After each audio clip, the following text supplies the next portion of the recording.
Muito bem, amados, nós estamos aqui reunidos mais uma vez para meditarmos na palavra de nosso Senhor e Salvador Jesus, para ouvirmos aquilo que o Espírito Santo de Deus tem para falar aos nossos corações. Todas as vezes que nós abrimos a Bíblia, irmãos, abrimos a palavra, a lemos, meditamos nas Sagradas Escrituras, o Espírito de Deus vem e fala aos nossos corações. Ele nos ensina, Ele nos orienta e Ele nos dá a direção que nós precisamos para que possamos andar de forma segura sobre a face da terra. É o Senhor, irmãos, é promessa dEle para as nossas vidas. E nós precisamos entender essa verdade do eterno e cada dia mais amar a palavra, amar a lei do Senhor. Davi diz, como eu amo a lei do Senhor. Como eu amo a lei do Senhor. Amado, nós precisamos buscar esse amor pela lei de Deus, buscar esse amor pelos princípios do eterno para a nossa vida. E quando nós assim o fazemos, amados, nós vamos ter cada dia mais alegria, nosso coração há de transbordar, nosso coração terá felicidade em estarmos buscando o Senhor, honrando o nosso Senhor e Salvador Jesus. Nós precisamos buscar esta realidade. Mas nós precisamos entender, queridos, que a palavra de Deus, ela é um alimento necessário para que nós possamos crescer. O servo de Deus que não se alimenta na palavra, ele é um servo que não consegue desenvolver-se. E é por isso que nós temos visto cada dia loucuras por aí. É porque as pessoas não se alimentam na palavra. Elas se deixam guiar por aquilo que vem, por aquilo que falam por aí, mas não conhecem a Bíblia, não tem dentro do seu coração, dentro da sua mente, o entendimento, a revelação da palavra, para saber o que é certo e o que é correto, o que vem de Deus e o que vem lá das profundezas do espírito de engano. E nós precisamos meditar na palavra, buscar a palavra para os nossos corações, para que assim, irmãos, nós possamos ter uma vida que esteja de acordo com aquilo que o Senhor quer, de acordo com aquilo que Deus quer para as nossas vidas. Nós vimos em estudo anterior que a Bíblia foi escrita em aproximadamente 1500 anos, são 40 autores em média, 66 livros, 27 no Novo Testamento, 39 no Antigo Testamento, 1189 capítulos, aproximadamente 31.173 versículos, mais de 773 mil palavras. Nós sabemos também que a Bíblia não foi escrita da forma que nós a temos hoje. Depois foi traduzida para quase todos os idiomas da face da terra, quase todos. Faltam poucos que ainda não possuem a Bíblia traduzida na sua língua, no seu idioma. Nós vimos também que ela não foi escrita em capítulos e versículos, porém, que em 1227, o professor Stephen Langton a dividiu em capítulos, 1189 capítulos, e posteriormente, em 1551, o senhor Robert Stephanus a dividiu em versículos, 31.173 versículos. Então esta é a realidade histórica da palavra do Senhor. É uma palavra que não existe contradição em si. Não existe contradição. Você não consegue encontrar um texto que diz algo de uma forma e posteriormente outro desdizendo ou contradizendo aquele inicial. Não existe. Existe sim textos fora de contextos. E é preciso muito cuidado com o contexto da palavra. O contexto é quando você lê um texto e você situa a palavra naquele círculo. Qual é o objetivo da palavra? Esse é o contexto. Muitas vezes você pega um texto que está voltado para uma certa situação e você quer aplicar o mesmo texto em outras situações. Não cabe, o texto não cabe. Nós precisamos ler a palavra, ver em qual sentido é usado determinados textos, para que nós possamos também aplicá-los. Aqui nós costumamos e temos muito cuidado nas nossas ministrações, para não tirarmos textos do contexto, para justificarmos situações, dogmas, princípios ou algum entendimento que há por aí. Nós precisamos ter este cuidado para você não ensinar coisas erradas. Eu já ouvi pessoas pegarem um texto do Antigo Testamento, por exemplo, e fazer toda uma aplicação dentro do Novo Testamento, ou seja, dentro da nossa realidade da Nova Aliança. Só que não cabe, porque são realidades diferentes. O texto é interessante, sim, é bonito, é gostoso, mas você precisa ter muito cuidado ao transportá-lo para a Nova Aliança, porque você pode ferir princípios de Deus. Antiga Aliança, Nova Aliança. Antiga Aliança, o Antigo Testamento, são textos voltados para Jesus, para a parte histórica da criação do mundo, de tudo quanto o Senhor fez, da demonstração de poder do Eterno. Nova Aliança, aqueles textos que estão pós-nascimento de Jesus, ou seja, dentro do Novo Testamento, são os textos voltados para a nossa realidade. Nós que somos cristãos, vivemos a realidade do Novo Testamento como princípios de fé. Evidentemente que cremos no Antigo Testamento, sim, mas só que nós não o utilizamos como princípios para vivenciá-los. Não. Vou viver só os 10 mandamentos agora. Não, nós não vivemos os 10 mandamentos. Nós vivemos a Nova Aliança.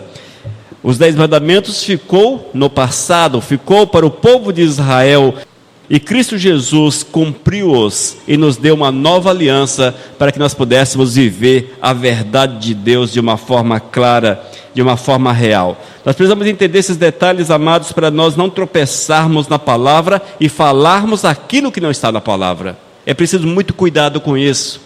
E nós temos visto nesses últimos tempos, vale a pena ressaltar, que as pessoas estão fazendo de certa forma um misticismo. Eles trazem as coisas do Antigo Testamento e querem aplicar dentro do Novo Testamento, dentro do cristianismo, mas são situações que não se aplicam, são situações que não estão de acordo com aquilo que Deus, com aquilo que o Senhor quer.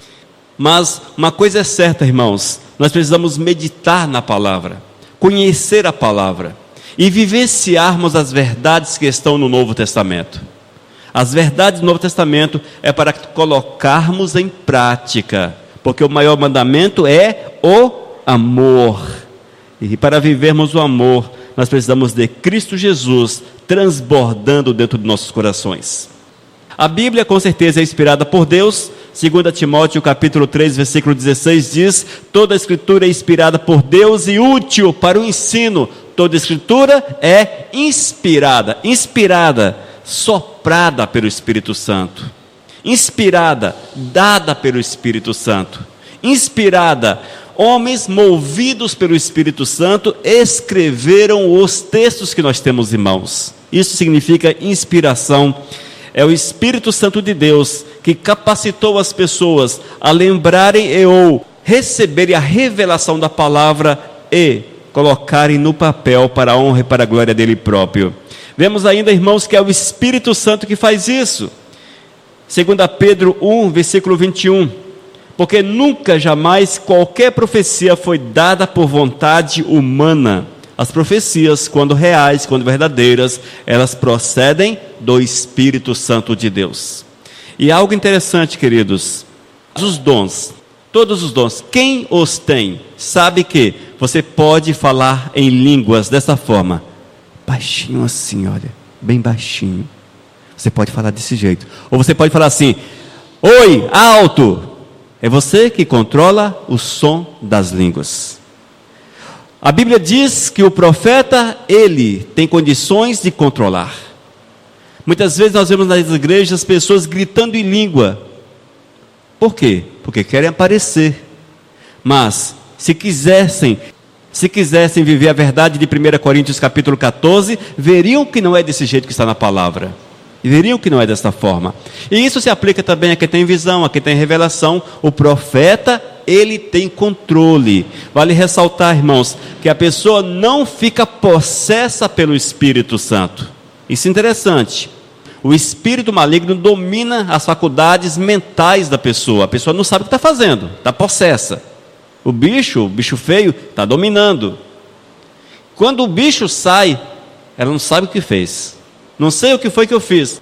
Não sabe mesmo, porque era um bicho, era o demônio que estava dominando a vida da pessoa. Mas quando as pessoas são usadas pelo Espírito Santo, elas estão com as suas mentes ativas. Fala a língua, a mente está ativa. Está tendo revelação, a mente está ativa. Visão, a mente está ativa. Porque é o Espírito Santo que faz dessa forma, irmãos. É o Espírito Santo. E vemos ainda que a palavra de Deus é tão real a ponto de Cristo Jesus citá-la. Mateus capítulo 4, versículo 4. Jesus, porém, respondeu: está escrito, não só de pão viverá o homem, mas de toda palavra que procede da boca de Deus. Jesus reconhecia como inspirada, como verdadeira, as Escrituras Sagradas, a ponto de citá-la, Mas, irmãos, nós precisamos entender que é preciso cuidado. Nós precisamos ter no coração o cuidado para não colocarmos em dúvida a palavra de Deus. Quando você não conhece muito bem a Bíblia, quando você não leu a palavra de Deus, nós precisamos ler a palavra para entendermos a palavra, compreendermos, temos uma visão panorâmica da Bíblia. O grande problema é que as pessoas não leem a Bíblia e não têm uma visão geral da Bíblia. Não sabem o que ocorreu de forma geral. Chega alguém para você e fala algo. Você não conhece a Bíblia, você não leu a palavra, você não sabe se aquilo procede ou não procede. E é por isso que há muitas pessoas que são enganadas porque não conhecem a Bíblia. Nessas igrejas atuais que nós temos visto por aí, a Bíblia não é pregada, irmãos. Não é pregada. São pregados textos isolados da palavra do Senhor, textos isolados que são pregados, mas esquecem de olhar a palavra. Pregam um texto ali, falam a respeito daquele texto dentro da Bíblia, certo? Mas, quando você olha para as doutrinas, você não consegue encontrar alicerce na Bíblia. E se não tem alicerce na Bíblia, a Bíblia diz que você não pode se deixar levar por fábulas de velhas caducas, como diz uma das versões. Fábulas de velhas caducas. 1 Timóteo 4, versículo 7. O apóstolo Paulo falando a Timóteo: mas rejeita as fábulas profanas de velhas caducas e exercita-te a ti mesmo em piedade. É preciso muito cuidado para que as pessoas não se deixem enganar, não se deixem levar por fábulas, conjecturas, por ensinamentos que não procedem da palavra. É nesse aspecto que é colocado em algumas versões, fábulas de velhas caducas. Irmãos, a Bíblia é para ser vivenciada. Nós precisamos viver a Bíblia em todos os aspectos. Padrão de vida para nós. 1 Pedro capítulo 4, versículo 11, nos diz: quem prega, pregue a palavra de Deus. Quem serve, sirva com a força que Deus dá. Façam assim para que em tudo Deus seja louvado por meio de Jesus Cristo, a quem pertencem a glória e o poder para todos sempre. Amém. Veja que interessante, irmãos. Veja que interessante. Pedro afirma: quem prega, pregue a palavra de Deus. Sabe o que é isso? Pregar a palavra de Deus é você proferir palavras que estão dentro da realidade, dentro da Bíblia, das Escrituras Sagradas. Quem prega, pregue o quê? Pregue a palavra de Deus. É por isso que nós prezamos tanto pela palavra de Deus aqui. É por isso que nós prezamos tanto, porque nós sabemos que temos que pregar a palavra. E ainda continua dizendo: quem serve, sirva com a força que Deus dá. Faça assim, para que em tudo Deus seja louvado. A Bíblia, irmãos, é o nosso padrão de vida. Você quer viver bem? Quer viver feliz? Pratique. Pratique. Você quer se dar bem na vida? Pratique a palavra. Você quer crescer na sua vida profissional, na sua vida empresarial, enfim, como empresário? Pratique a palavra. Pratique. Porque a partir do momento que nós vamos praticar a palavra, nós vamos viver de forma que Deus deseja. Nós vamos viver da forma que o Senhor deseja. E os nossos passos serão segundo a palavra, Portanto, irmãos, a Bíblia é o nosso padrão de vida. E diz ainda em João capítulo 2, versículo 22. João 2, versículo 22. Quando Jesus foi ressuscitado, os seus discípulos lembraram que ele tinha dito isto, e então creram nas Escrituras Sagradas e nas palavras dele. Ouça só, a Bíblia, ela é digna de aceitação. A palavra de Deus, nós temos que fechar os olhos e falar: eu aceito. Fechar os olhos, irmãos, e falar: eu aceito a palavra. E os discípulos também entenderam dessa forma. Quando Jesus foi ressuscitado, os seus discípulos lembraram que ele tinha dito isso, e então creram nas Escrituras Sagradas e nas palavras dele. Amém? A Bíblia, ela é necessária na nossa vida diária. Precisamos meditar continuamente na palavra. Atos 17, versículo 11. As pessoas dali eram mais bem educadas do que as pessoas de Tessalônica e ouviam a mensagem com muito interesse. Todos os dias estudavam as Escrituras Sagradas para saber se o que Paulo dizia era mesmo verdade. Amém? Esse texto refere-se à igreja de Bereia. Refere-se à igreja de Bereia. Quando o apóstolo Paulo chegou naquela cidade, e ali ele passou a pregar a palavra, as pessoas ali não apenas ouviram, mas foram conferir nas Sagradas Escrituras se eram verdadeiras as palavras, se eram verdadeiras. Amém? Eles conferiram se era verdadeira, se a palavra procedia. Então, irmãos, nós vemos que é preciso ouvir a palavra, porém meditar nas Escrituras, conferir se aquilo que o pastor Elias Oliveira fala é correto. Tem que conferir na palavra. E se porventura não é correto, tem que chegar para ele e falar: pastor, tem uns textos aí, tem umas palavras meio complicadas aí, fala para mim. E nós vamos ver se os irmãos entenderam errado ou se nós entendemos errado. Uma coisa ou outra, não é? Ainda, irmãos, a Bíblia é para ser guardada no coração. Nosso coração precisa estar transbordante da palavra. Transbordante da palavra.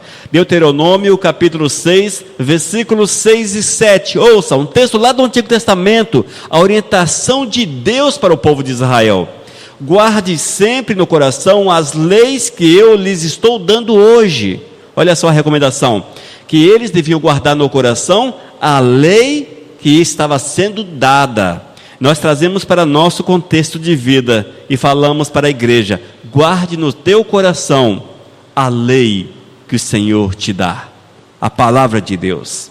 Versículo 7: e não deixe de ensiná-las aos seus filhos, repitam essas leis em casa e fora de casa, quando se deitarem e quando se levantarem.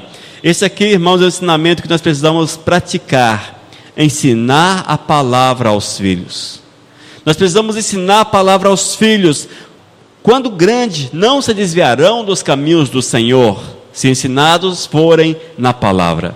É mandamento do Senhor para o povo de Israel que eles ensinassem, e é interessante que eles ouviram esse ensinamento do Senhor. E há outro texto que diz que eles ensinavam andando pelos caminhos, sentados, enfim, onde estavam com seus filhos, eles estavam falando da lei do Senhor, para que essa lei ficasse guardada na cabeça dos filhos. E onde quer que eles estavam? Eles estavam meditando, e as suas vidas estavam sendo cada dia mais alicerçadas na palavra de Deus. Na palavra, irmãos. Era dever para o judeu ensinar a palavra para os seus filhos, para que eles pudessem compreender a vontade do Senhor, para que eles pudessem entender a verdade de Deus. E diz ainda em Mateus capítulo 7, versículo 24, que a Bíblia é digna de obediência. A palavra é digna de obediência. Nos diz o texto: quem ouve esses meus ensinamentos e vive de acordo com eles, é como um homem sábio que construiu a sua casa na rocha. Queridos, quando nós meditamos na palavra de Deus, permitimos que esta palavra entre na nossa vida, nós estamos alicerçando a nossa existência na rocha, e a rocha é Jesus. E certamente, amados, nós não vamos errar a nossa caminhada, não vamos errar a nossa jornada, e vamos chegar nos céus, porque é o lugar que o Senhor tem preparado para cada um de nós. E nós vamos ver que valeu a pena observar os ensinamentos do Senhor e viver a verdade de Deus acima de todas as coisas. Viver a verdade do Senhor, irmãos, gera vitória na nossa vida. Quando a palavra de Deus é alicerçada nos nossos corações, quando nós a vivemos, quando o ensinamento do Senhor está dentro da nossa vida, irmãos, ela gerará vitórias. Nós seremos vitoriosos. Teremos uma vida de vitórias, irmãos. Teremos uma vida de vitória. O Senhor, Ele nos honra na nossa fé. E Ele permite, amados, que nós alcancemos a sua graça, alcancemos as suas bênçãos. O salmista, no Salmo 119, versículo 27, diz: como eu amo a tua lei, penso nela o dia todo. Como eu amo a tua lei, penso nela o dia todo. Amar a lei do Senhor é um mandamento de Deus para as nossas vidas. E esse homem, nesse caso o salmista Davi, esse homem, ele conheceu tão profundamente a palavra, ele conheceu tão profundamente a palavra, e ele conheceu também o Deus da palavra, que a sua vida era voltada exclusivamente para fazer a vontade do Senhor. O seu prazer, a sua alegria, irmãos, era estar na presença do Eterno. E quando ele tinha oportunidade, com certeza estava louvando, estava adorando, estava glorificando o nome santo de Deus. Era um homem que viveu perto do Todo-Poderoso. Foi um homem que andou errado muitas vezes, sim, errou aqui, caiu ali, mas todas as vezes que ele errava, ele reconhecia o seu erro, confessava o seu pecado, e o Senhor o erguia, ou colocava de pé e o abençoava. Exemplo para nós, é o exemplo para nós. Nós também vamos errar, nós vamos muitas vezes tropeçar na nossa jornada, mas quando você reconhece que tropeçou, e busca de Deus o perdão, Ele te abençoa, Ele te coloca de pé, irmãos, e Ele faz você prosperar nos seus caminhos. Davi morreu, mas muito tempo depois, o Senhor testifica e fala: Davi, um homem segundo o meu coração. Davi, um homem segundo o meu coração. Mas há algo interessante, muitas vezes nós não atentamos para isso. Nós olhamos para Davi e muitas vezes vemos nele um super-homem, alguém assim iluminado, sei lá, meio que extraterrestre, sei lá, assim, diferente. Mas eu quero dizer para vocês que a única diferença que Davi tinha em relação a nós é que ele amou o Senhor acima de todas as coisas, é que ele amou a Deus. E a Bíblia é interessante, irmãos, a Bíblia é interessante. A Bíblia não mostra só o lado bonitinho das pessoas, mas mostra também o lado podre, sujo, imundo. Quando você olha para Davi, por exemplo, nós só ouvimos falar do lado bonito dele. Davi, ele tocava sua harpa, era pastor de ovelha. Davi não matou Saul. Davi era isso. Davi era aquilo. Era salmista, enfim, homem de comunhão, vencedor, etc. Mas a Bíblia diz que ele foi adúltero, que ele foi um homem que tinha sangue nas mãos, que foi um homem que errou, que foi um homem que em muitas situações foi rude. Nós olhamos para Davi e achamos que ele era assim, um cordeirinho, não é? Mas Davi era um guerreiro, amados, era um guerreiro. Você sabe onde Davi estava quando tinha uma guerra? Lá no meio da batalha. Sabe por que ele pecou? Porque tinha uma guerra e ele ficou em casa de papo para o ar, ficou em casa descansando, curtindo. Ele olha de cima da sacada e vê aquela mulher bonitona lá embaixo. Pronto. Se ele estivesse na guerra e tinha visto só um monte de homem feio, não tinha pecado, não é? Não tinha pecado. Muitas vezes esse é o grande problema, quando você tem uma vida ociosa. Diz por aí que torna-se oficina do diabo. Mente vazia, oficina do diabo. Vida ociosa, oficina do diabo também. E assim, infelizmente, ou felizmente, sei lá, não vamos entrar nesse mérito, e assim aconteceu com Davi. Nós precisamos ter cuidado com a nossa vida ociosa, com a nossa mente. É por isso que nós precisamos vigiar. Não apenas orar, mas vigiar também. Amém? Salmo capítulo 1, versículo 2. Pelo contrário, o prazer deles está na lei do Senhor, e nessa lei eles meditam dia e noite. Amém, gente? Nós precisamos ler a palavra diariamente. Se nós não temos esse costume, se nós não temos esse prazer, nós precisamos buscar ler a palavra diariamente. É preciso ler a palavra diariamente, irmãos. Nós precisamos ter esse costume, esse dever. E nós podemos ler a Bíblia de duas formas. Aquela que você lê de Gênesis a Apocalipse, uma leitura um tanto quanto geral. Você lê 2, 3, 4, 5 capítulos por dia. É um texto, é uma leitura de conhecimento da palavra. É um conhecimento, é a visão geral, panorâmica da palavra. Se você não a lê, você não terá. Mas também você precisa ter uma leitura diferente. Aquela leitura que você abre a Bíblia e você debruça em cima de 2 ou 3 versículos e você vai orar e falar: Deus, fala comigo. Traz a revelação para mim. Deus, eu quero entender o texto. Eu quero que tu fales, que tu levante a voz e fale comigo. E quando nós fazemos isso, irmãos, o mesmo texto que você leu 500 vezes, e o Espírito Santo vai desvendar diante de você tudo aquilo que Ele quer que você entenda. Esta é uma forma de meditar na palavra, de ler e meditar na palavra. Isso se faz com oração. É preciso fazer com oração. A outra leitura é uma leitura mais dinâmica, uma leitura mais intelectual, vamos colocar dessa forma, que você lê buscando conhecimento do texto bíblico.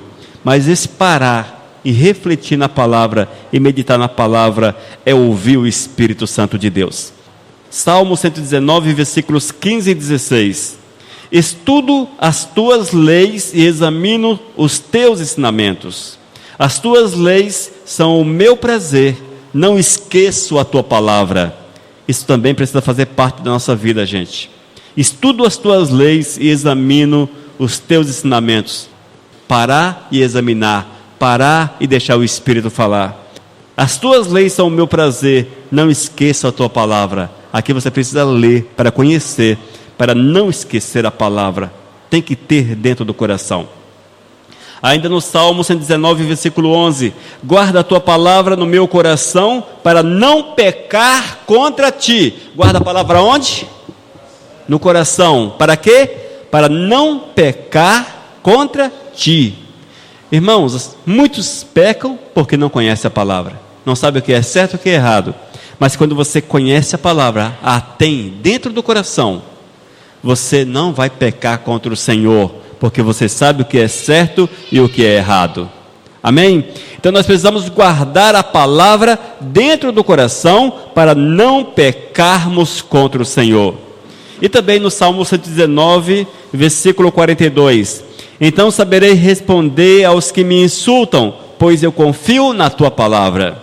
Quando nós conhecemos a palavra de Deus, quando nós temos conhecimento da palavra, se alguém chega para você e fala algo, você sabe se ele está certo ou se está errado, e você terá uma palavra de resposta para essa pessoa, você terá uma palavra para falar o que é correto, para responder, para retrucar, para replicar a palavra da pessoa, e para ensinar o correto para esta pessoa. Precisamos conhecer a palavra. Hoje nós temos visto que as pessoas não conhecem a Bíblia. Nós vemos por aí que as pessoas são cristãs católicas ou cristãs evangélicas, e dentro das igrejas evangélicas também, as pessoas não conhecem a Bíblia. Não conhecem, irmãos. Não conhecem. E se deixam enganar por toda sorte de doutrina que é levantada. Mas quando você conhece a palavra, você tem certeza do que é certo e do que é errado, e você terá condições de aceitar e rejeitar ensinamentos errados. Ainda no Salmo 119, versículo 67, é preciso obedecer a palavra. Obedecer a palavra. Salmo 119, versículos 66 e 67, nos diz: dá-me sabedoria e conhecimento, pois confio nos teus mandamentos. Antes de me castigares, eu andava errado, mas agora obedeço a tua palavra. Obedecer a palavra, irmãos, é mandamento do Senhor. É mandamento de Deus. Se você quer viver bem, se você quer estar de bem com Deus, em comunhão com o Senhor, é necessário obedecer a palavra, ter a palavra dentro do coração e viver a palavra de Deus. E as pessoas que observam esses ensinamentos, os ensinamentos que aqui estão, As pessoas que observam e os colocam em prática, nos diz, Lucas capítulo 11, versículo 28. Ele, porém, respondeu: antes bem-aventurados são os que ouvem a palavra de Deus e aguardam. Amém? Bem-aventurados são os que ouvem a palavra de Deus e aguardam. Nós precisamos, irmãos, entender que quando nós guardamos a palavra do Senhor no nosso coração, nós seremos abençoados por Deus na nossa jornada. Seremos abençoados. Seremos abençoados. Guardar a palavra no coração é você exercitar a palavra de Deus. Exercitar a palavra. Antes de fazer alguma coisa, ora e busca a direção do Senhor. Ora e busca conhecer a vontade de Deus. É você procurar viver de forma que seja agradável ao Eterno, em perfeita sintonia com a vontade do Senhor. Esses são abençoados naquilo que faz. E ainda em Tiago, capítulo 1, versículo 25, nos diz: o Evangelho é a lei perfeita que dá liberdade às pessoas. Se alguém examina bem essa lei e não a esquece, mas a põe em prática, Deus vai abençoar tudo que essa pessoa fizer. Amém, gente? Palavra de prosperidade para as nossas vidas. Palavra de prosperidade. Deus nos faz prósperos, faz sim. Mas qual a condição para que haja prosperidade na nossa vida? Tiago, capítulo 1, versículo 25. Eis a condição para você ser próspero, para você ser abençoado ou abençoada na sua jornada. O Evangelho é a lei perfeita que dá liberdade às pessoas. Se alguém examina bem essa lei e não a esquece, examina, ou seja, lê, estuda, conhece, e não a esquece, ou seja, coloca em prática, vivencia, no dia a dia, deixa levar pelos ensinamentos da Bíblia, essas pessoas serão o quê? Abençoadas. Deus vai abençoar tudo que essa pessoa fizer. Você quer a prosperidade na tua vida? Aqui está o ensinamento. Você quer alcançar a prosperidade tão hoje falada por aí, tão hoje pregada? O ensinamento é esse, irmãos. É real a prosperidade, é verdadeira. Mas você tem que viver a Bíblia para alcançá-la. Só alcançamos aquilo que é de Deus quando nós vivemos a palavra de Deus, quando nós vivemos Deus. Irmãos, esta é a realidade da Bíblia para as nossas vidas. E quando nós a colocamos em prática, nós vamos ver a glória do Senhor se manifestar na nossa vida. Veremos o poder de Deus, veremos que o Senhor há de nos honrar. E vamos descobrir algo interessante, irmãos, que é possível viver tal qual o apóstolo Paulo viveu, tal qual Jesus viveu, tal qual Mateus, Tiago, Timóteo viveram. É totalmente possível. Eles não foram especiais em relação a nós, também foram homens chamados pelo Senhor, que entregaram-se para o Todo-Poderoso, que procuraram viver a verdade de Deus acima de todas as coisas. E se assim nós o fizermos, certamente vamos também experimentar tudo o que eles experimentaram. Vamos viver a mesma verdade que eles viveram, inclusive a parte da perseguição, viu, amados? Não vamos só a parte boa não, só bênção, oh, glórias a Deus, aleluia, glórias, aleluia. Mas também da chicotada, das prisões, das dificuldades. Também estas situações hão de nos acompanhar, se formos fiéis ao Senhor, Amém, amados? Então essa é a verdade da Bíblia para as nossas almas. Precisamos vivenciá-la, precisamos nos encher dela, para que assim nós possamos andar certos, corretos, segundo a vontade de nosso Senhor e Salvador Jesus Cristo. Nós vamos orar. Senhor, nós queremos te louvar pela tua graça e pela tua misericórdia. Nós queremos te bendizer, Senhor, porque tu permitiu que esta palavra chegasse a nós, meu Senhor Jesus. E hoje nós podemos viver a tua verdade, segundo a tua vontade, Senhor. E nós queremos, Pai, cada dia mais mergulhar nas sagradas letras, para que possamos conhecê-las, Senhor, para que teu Espírito se revele a nós, e para que assim possamos ser felizes sobre a face da terra, por andarmos da forma que tu queres. Senhor, faça-nos entender, Pai, a necessidade de vivermos em santidade, para alcançarmos a Tua direção, alcançarmos, ó Deus, o Teu mover nas nossas vidas e sermos abençoados sobre a face da terra. Quero declarar sobre esses que aqui estão, Senhor, a Tua bênção sobre as suas vidas. Esses que nos ouvem, nos veem pela internet, também a bênção sobre a vida de cada um destes, para que eles sejam, Deus, prósperos nos seus caminhos, mas acima de tudo que observe os Teus princípios e que os viva no seu dia a dia. Ó Deus, nós Te louvamos pela Tua palavra, pela oportunidade em tê-la, Pai, e que Tu fales sempre aos nossos corações. É o que nós clamamos em nome do Teu Filho Jesus. Amém, Santo Deus. Aleluias. Esta é a Missão Cristã Vivos, com teu irmão, o pastor Elias de Oliveira. Não esqueça, acesse nosso site vivos.com.br. Desde 2001, edificando vidas para Cristo. Mensagem número 501.